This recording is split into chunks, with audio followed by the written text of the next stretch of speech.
Hello everyone, কেমন আছো তোমরা সবাই? আমি দীপা চলেছি নতুন আরেকটি ভিডিও নিয়ে। তো সবাইকে গুড মর্নিং। সকাল সকাল বেরিয়ে পড়েছি আমরা মাসিবাড়ির উদ্দেশ্যে, আমার ছোট মাসিবাড়ি।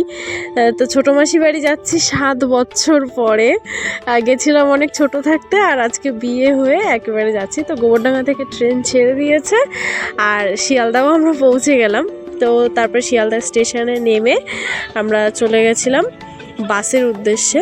তো তারপরে একটু বাইরে এসে যে বাসে উঠে গেছি। তো বাসে যেতে যেতে তোমাদের একটু ভিডিও করে দেখালাম। তারপরে গেছিলাম মিষ্টির দোকানে, আর এখানকার রসগোল্লা খেতে আমার খুব ভালো লাগে।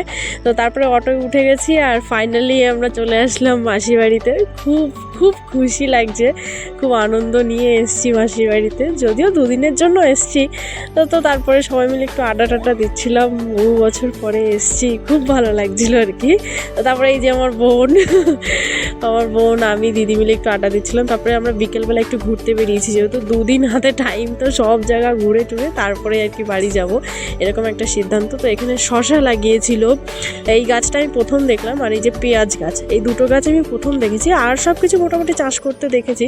আর এই শিব মন্দিরটা কিন্তু খুবই জাগ্রত। তারপরে আমরা সবাই মিলে চলে গেছিলাম একটুখানি বাজারে, যেহেতু বাজারে মেশোর দোকান, আর কিছু কিনে দেবে মেশো, আর আমরা একটু মেশোর সাথে দেখা করতেও গেছিলাম। তো তারপরে এই যে বাজারে চলে গেছি আমরা সবাই মিলে।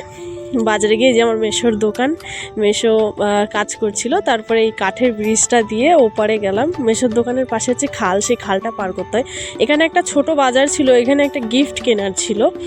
তো যাই হোক, গিফটটা পার্সোনাল কারোর জন্য। তো গিফট কিনে আমরা একটু চা খেয়ে আবার বাড়ির দিকে রওনা হলাম। তো তারপরে বাড়ি এসে জামাইমা মুড়ি মাখছিল, আমি একটুখানি হেল্প করে দিলাম আর কি।